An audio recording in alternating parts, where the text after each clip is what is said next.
흘릴 눈물, 오늘 기록된 말씀을 중심으로 해서 내가 흘릴 눈물이란 제목으로 말씀을 잠깐 묵상하고 기도하려고 합니다. 여러분, 누구나 신앙생활을 하면 할수록 깨달아지는 공통점이 하나 있어요. 그것은 내가 혼자인 줄 알았는데 하나님께서 내가 모르는 사이에 나와 함께 하셨고 나를 도와주셨고 인도해 주셨다라는 것을 시간이 지나면 지날수록 깨닫게 된다는 것입니다. 그래서 교회를 오래 다니거나 신앙생활을 오래 하신 분들은 순간순간마다 하나님이 역사하셨다, 이런 삶의 간증들이 참 자주 많이 고백되는 것을 봅니다. 이런 내용들을 오늘 성경에서도 보여주는데, 여러분, 그동안 우리가 엘리사에 대해서 여러 가지를 많이 묵상하고 나눴습니다. 그 엘리사를 통하여서 드러났던 그 하나님의 능력은 정말 다양했습니다. 어떤 경우 그 내용의 흐름을 보면 처음에는 선지자 생도들의 삶 속에 들어가서 그들의 거할 처소나 먹을 것까지도 하나님의 능력으로 그 현장에서 도와주고 역사하는 내용으로 소개되어지고, 심지어 그 생도의 그 남편이 죽어서 아내가 있고 아이만 있는 그 가정에도 하나님께서 긍휼을 베풀어 주시는 능력을 베풀어 주시고, 그리고 또 굶어 죽게 된 과부의 집에 기름이 떨어지지 아니하도록 그릇을 다 빌려오게 해서 그 하나님의 함께 하시고 도우시는 능력들도 경험하게 했습니다. 이뿐만이 아니었습니다.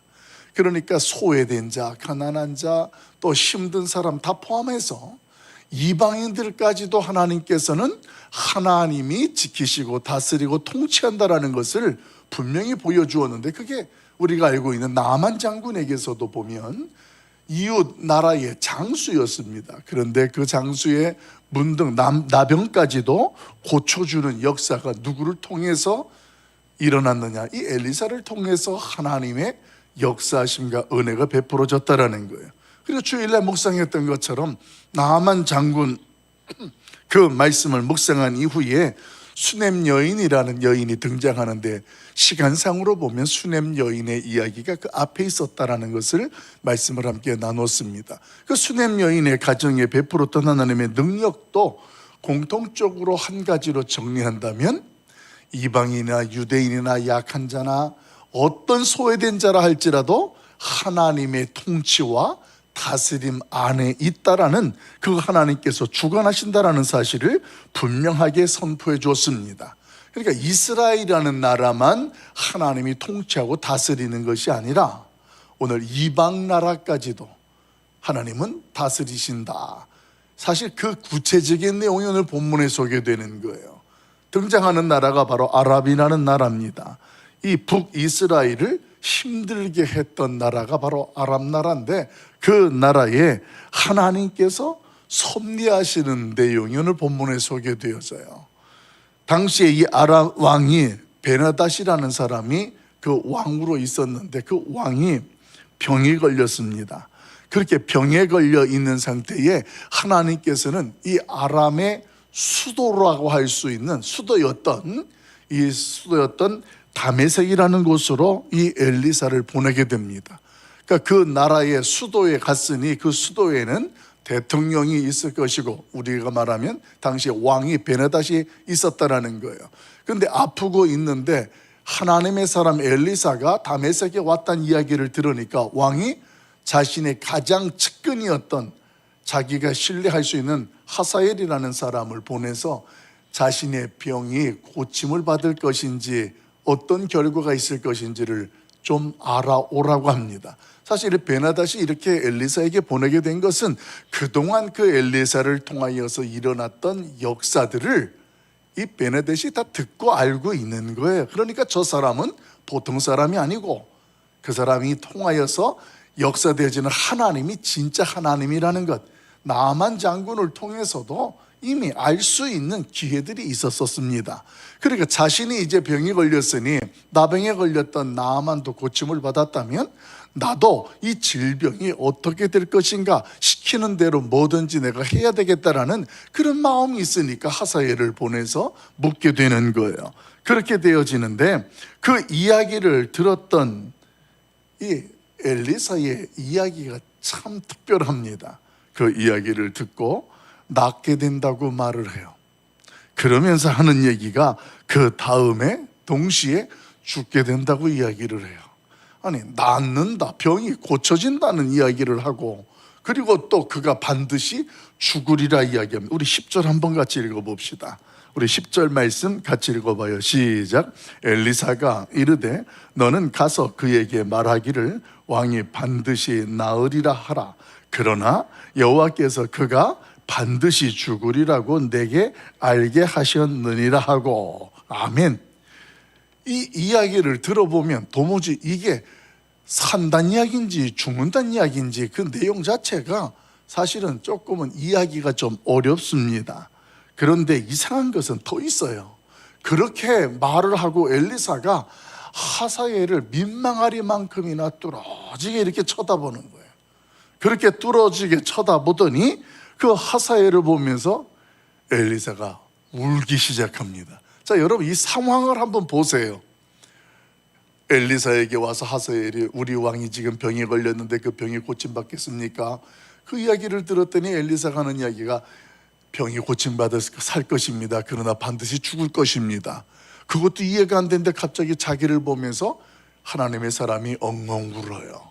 그 모습을 보는 하사엘이 얼마나 당황스러울까요? 그래서 그가 이야기하면 내 주여 어찌하여 이렇게 우십니까? 민망하리 말끔 자기를 뚫어지라 쳐다보면서 그렇게 울고 있는 엘리사를 보면서 당황스러운 모습을 취하죠. 근데 그 이야기에 엘리사가 그 상황을 이렇게 소개합니다. 이후에 하사엘이 저지를 악행 때문에 내가 울 수밖에 없다라는 이야기. 그 이야기가 12절인데 우리 12절 내용을 한 번 더 읽어봅니다. 같이 봐요. 시작. 하사엘이 이르되 내 주여 어찌하여 우시나이까 하는지라 대답하되 내가 이스라엘 자손에게 행할 모든 악을 내가 알미라. 내가 그들의 성에 불을 지르며 장정을 칼로 죽이며 어린아이를 해치며 아이벤 부녀를 가르리라 하니. 아멘. 여러분 이 12절에 있는 악행의 하사엘이 행할 일들을 이 엘리사가 미리 알고 보고 있는 거예요. 그러니까 이 내용을 보니까 이 엘리사가 애통함에 눈물이 흐르기 시작하는 거예요. 여러분 지금은 희미하지만 하나님께서 이 하사엘이 왕이 될 것이라는 것을 하나님께서는 이 엘리사에게 알게 하셨습니다. 사실 그런데 이 하사엘이 왕이 되는 이 이야기가 처음 등장하는 이야기가 아니에요. 이 이야기는 이미 엘리야 때에 이 말씀이 예언되어지고 선포되어진 그 내용이었습니다. 우리 조금 한번 살펴볼까요? 열왕기 상으로 갑시다. 19장 15절 말씀. 열왕기 상 19장 15절 말씀 550쪽입니다.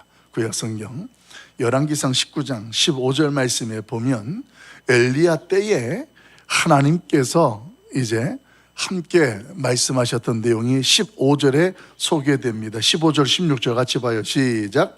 여호와께서 그에게 이르시되 너는 내 길을 돌이켜 광야를 통하여 다메섹에 가서 이르거든 하사엘에게 기름을 부어 아람의 왕이 되게 하고 너는 또 님시의 아들 예후에게 기름을 부어 이스라엘의 왕이 되게 하고 또 아벤무홀라사밧의 아들 엘리사에게 기름을 부어 너를 대신하여 선지자가 되게 하라. 아멘.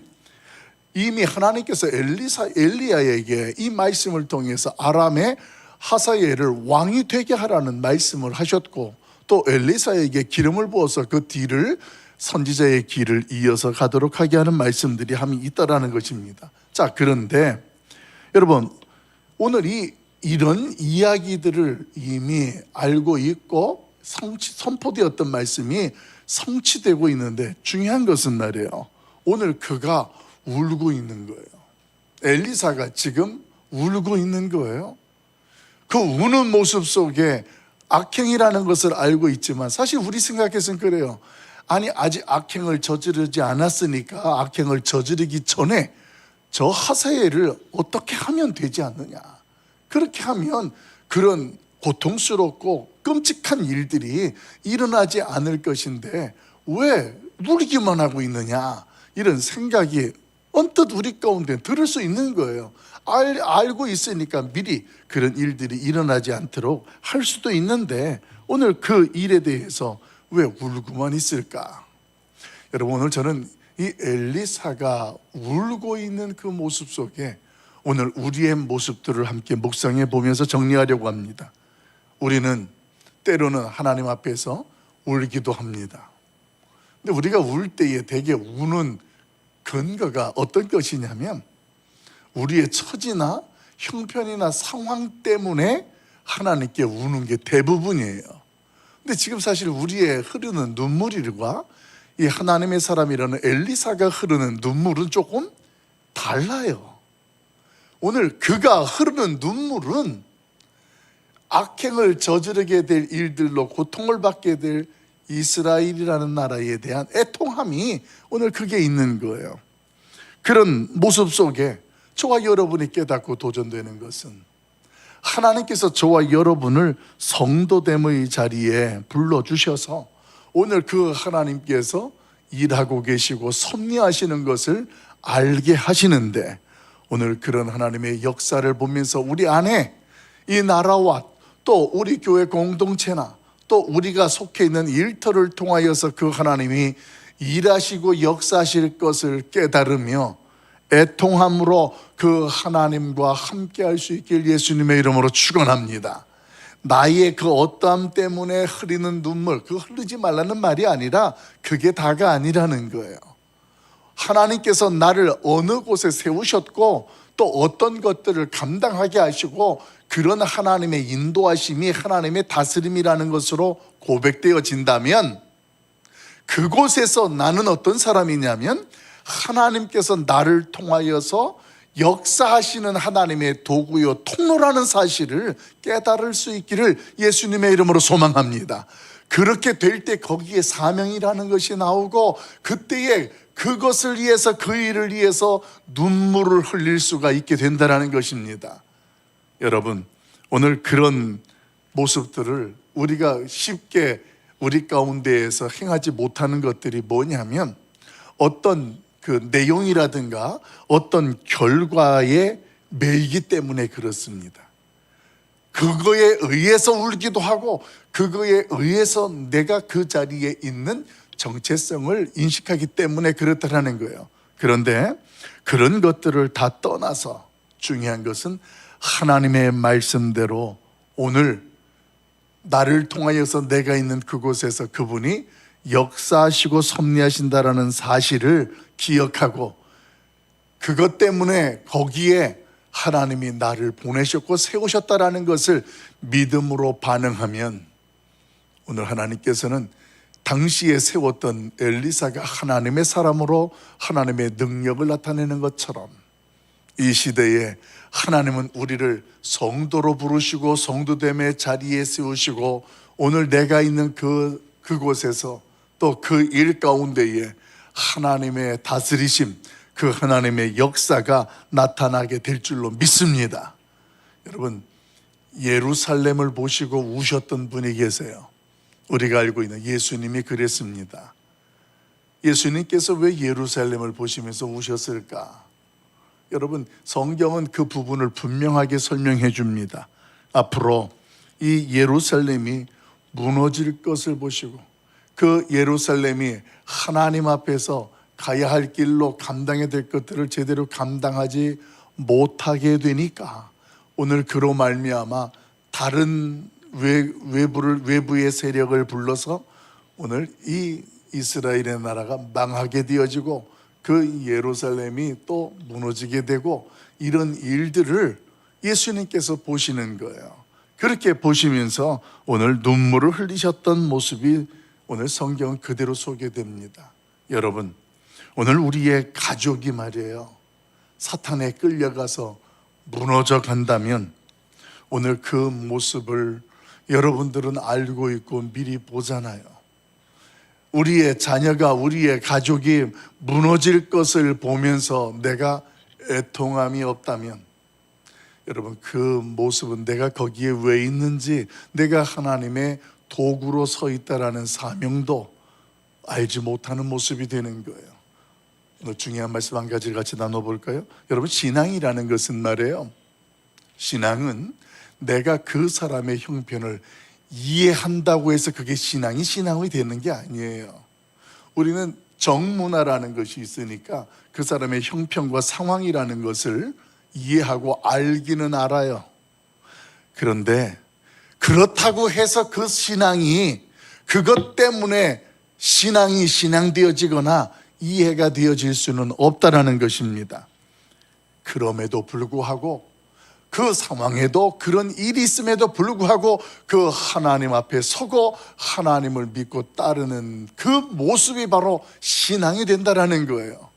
여러분들이 친구를 이해하고, 아내를 이해하고, 남편을 이해하고, 자녀를 이해하고, 친척을 이해하고 다 이해할 수 있어요.